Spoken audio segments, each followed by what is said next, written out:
it to the Osgood campsite yesterday. Probably got here at 6 and had my tent set up and was inside my tent by 6:30 before it started raining. But I hate tent platforms. I did the best I could to set it up with stakes and rocks, but as you can see, the rain fly is matted up against the mesh interior, like right there. It didn't get as bad as I thought it could get, because I would guess it was about 8 o'clock when I noticed it, and at that point I made the decision to put my quilt away, because the bottom of the bathtub of the tent has some moisture, so I didn't want the quilt to get wet. I could feel it was getting wet, so I put the quilt away. I just used my liner. I bundled up in layers, and I was cold. I woke up more frequently through the night than I normally would because I was cold, but at the end of the day it was 50 degrees last night, so that's a lot warmer than it has been, and that's the only reason I was able to get away with sleeping with just the liner and putting the quilt away. If it was in the 40s or 30s, like it has been, I don't think I could have done that, and then I'd have a wet quilt that I'd have to dry out, and I don't know how well sleeping with a wet quilt would have kept me warm anyway, but better lucky than good. I've actually dealt with worse 2 or 3 times, so all in all, I don't think it was that bad. And there's a slug. I don't love you, Mr. Slug. And there's another one. I don't love you guys hanging around. I just don't love it. Especially the effort that you put into getting up there. I camped less than a mile away from this brook. And overnight with all the rain, it could have only gotten stronger. I don't know what it would have looked like yesterday, but it wouldn't have been this powerful. Based on my experience, tomorrow it'll be a different animal, but it is what it is. I've barely gone a mile, and now I gotta get my feet wet. I'm gonna try to go across these rocks, maybe if I'm lucky get up into that small pool, or at least behind that big rock. I made it across to the other side. Thank you, Micro Spikes. I mean, once I got going, it was fine. The water's freezing. It was about knee deep. I mean, the wetness that you're seeing on my shorts, I think, is from a lot of splashing. It's powerful. It was probably tame yesterday. It'll probably be tame again. And if I had known, somebody else would have looked it far out. If I had known, I would have just gone the other mile. So I'm going to come up here and take the Micro Spikes off.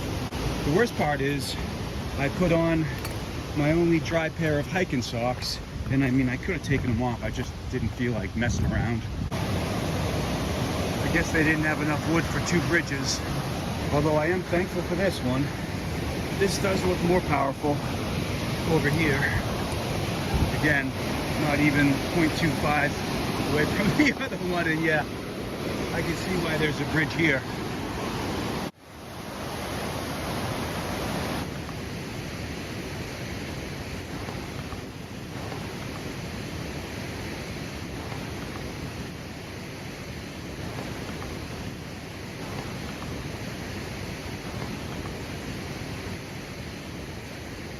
It's gonna be a beautiful day. I can't walk 0.1 miles without coming across a water source. It looks very manageable to rock off, especially for someone with wet feet, such as myself. I slipped, I didn't fall. I dropped my walking sticks.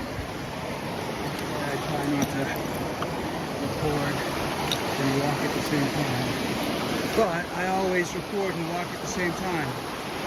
Just make sure I don't fall again in the middle of this. I'm going to cross at the most narrow point. I don't care.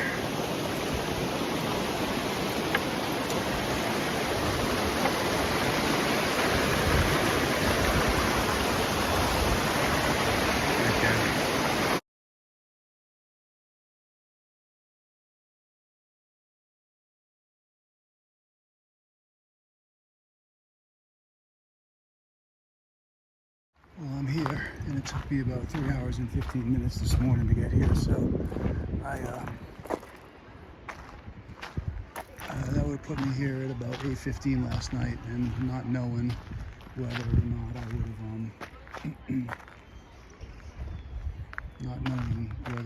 would have been able to have a room. I only had 4% of battery when I got to that campground.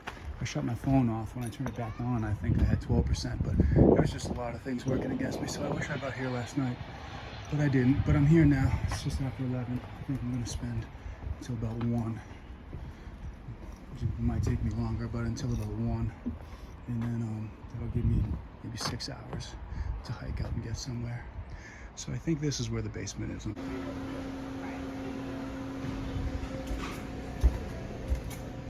Nice little dining area. It was busy here for lunch. They have all the huts.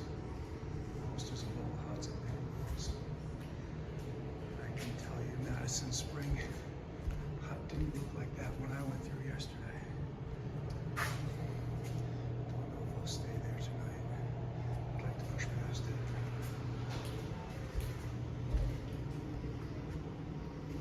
It would have been a lot easier if I just walked over this 3D map.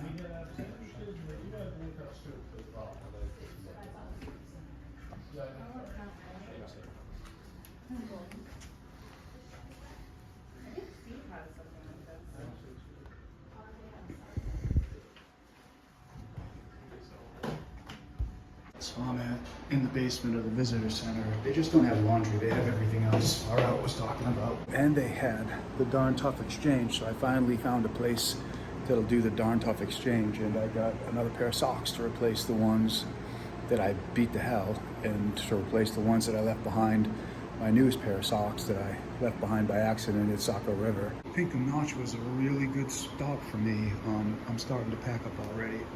I was charging my electronics over there behind the fan, and I had my tent and footprint all spread out with everything else, drying off the best I can. Pants are still wet, shirt's probably still wet, but that's because the tent was taking up the prime real estate in front of the fan. There's a dehumidifier over there. I haven't gone to the bathroom, but there's a shower. $1 gets you 3 minutes. It's $1 to get it started, 3 minutes, and then 45 seconds a quarter, so $4. I took a total shower. A lot of information down here and a beautiful cafeteria. I think the gift shop is worth it. I mean, I just got enough food of what I like that they had to supplement kind of a day and a half, 2 days to make sure I can get to Gorham to resupply. I had 2 signature sandwiches there, like $10 a piece. I got 2 sodas, a coffee, and it was all $41. So I don't think it was price gouging like some other places. But trying to get this stuff together. It's a little after 1. I wanted to get out of here at 1. Well, the weather took a turn for the worse while I was in there, but I just checked and they're not predicting rain. They're just saying cloudy conditions from 3 to 4. Yeah, this place is a must stop. I wish I got to spend the night in the Joe Dodge Lodge last night, but it wasn't meant to be. It's right over there behind those trees.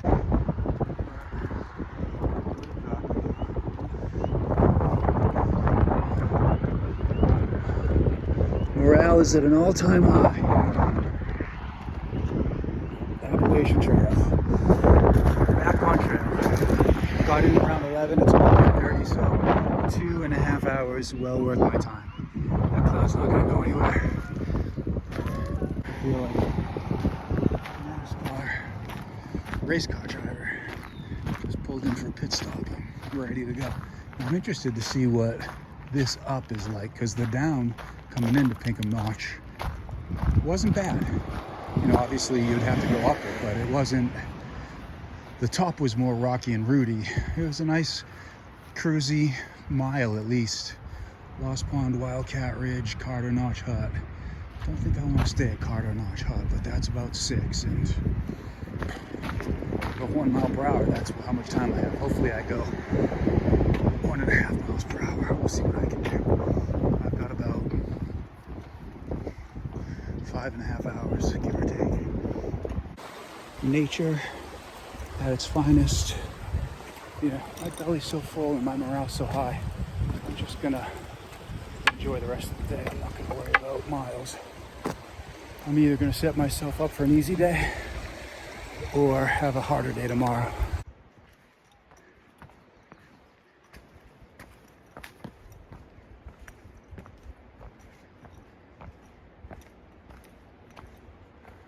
I'm pretty sure I'm going this way.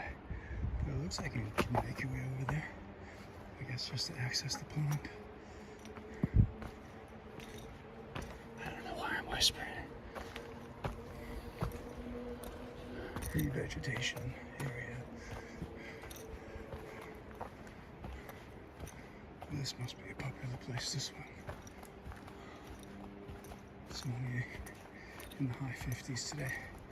Maybe 58, 59 degrees. I just took a really warm shower. The showers at the Pinkham notch, they don't know the meaning of the word cold. Like you can turn that thing all the way down to practically off and it's still really warm. So it's better than any other pay showers.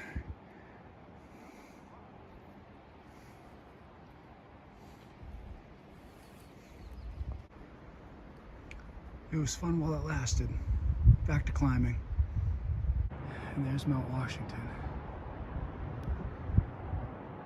Crazy enough, I know that's Mount Washington because I can see the weather station, but from this angle, those guys don't look much smaller, and they're not. They almost look bigger, but they're not. I should have been more patient. The views keep getting better. More clouds though. Adds a layer of mystery.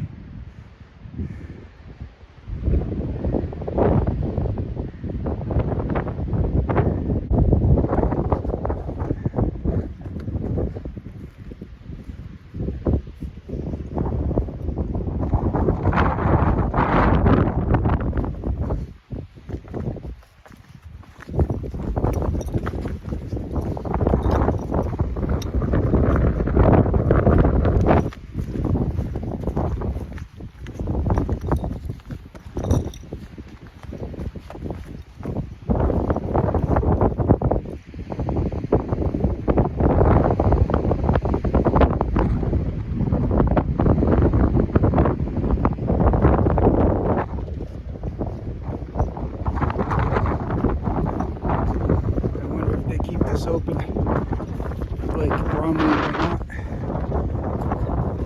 I haven't really read anything. It's like a map.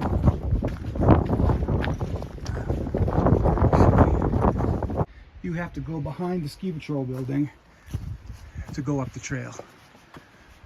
I mean, I get distracted when I get into an area like that and see things like ski lifts and buildings. And if there were people there, I'd even be more distracted. So it's hard for me to stay on trail in an instance like that.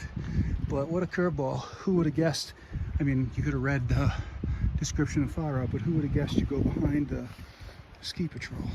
I gotta make miles. I have 3 miles to get to the Carter Notch cabin. And I'm sleeping somewhere around there tonight, either in the cabin or somewhere close to it in my tent. Put my pants on because there was a little bit of snow up near the summit, and I post-holed a little bit, and the frozen snow is unforgiving on my shins. But as soon as I put my pants on, just like buying a snowblower for winter, the snow went away. And just like tempted Mother Nature, the trail of the universe, I mentioned the snow going away, and it's back with a vengeance with a steep little downhill. Nice view though. Well, I had a feeling when the pants were going back on that the micro spikes were going to go on, and that looks gnarly. We'll see how it is. There's nothing really to hold on to, which is what's bothering me the most about this. Once I get down this 10 or 15 feet or whatever, it's probably okay, but I'll keep the micro spikes on until it's painfully obvious I can take them off. Well, I don't usually come out to these views. I mean, it's just 25 feet or so. But this is Wildcat Mountain, the first one with the ski lift and the ski patrol. That was Wildcat D. This is Wildcat Mountain. I'm glad I came out here though, because that's got to be the Carter Notch hut. I mean, it's 0.9 away and it's all the way down. It's near a body of water, so a little pond or lake, you know, you can see on far out. So that's got to be it. I'm surprised to see so many buildings. Maybe they're not all. You know, maybe there's just one hut / lodge, and then the other ones are just utilities or something. I don't know. But at any rate, I wasn't expecting that. Beautiful view, and you know, little less than a mile, 0.9. But again, I'm bad with my perspective. That seems like more than a mile. I think far out's lying to me though. This is probably going to feel like more than a mile. I don't have a lot of time to get there, and I have to be careful going downhill. It's been a lot of weather.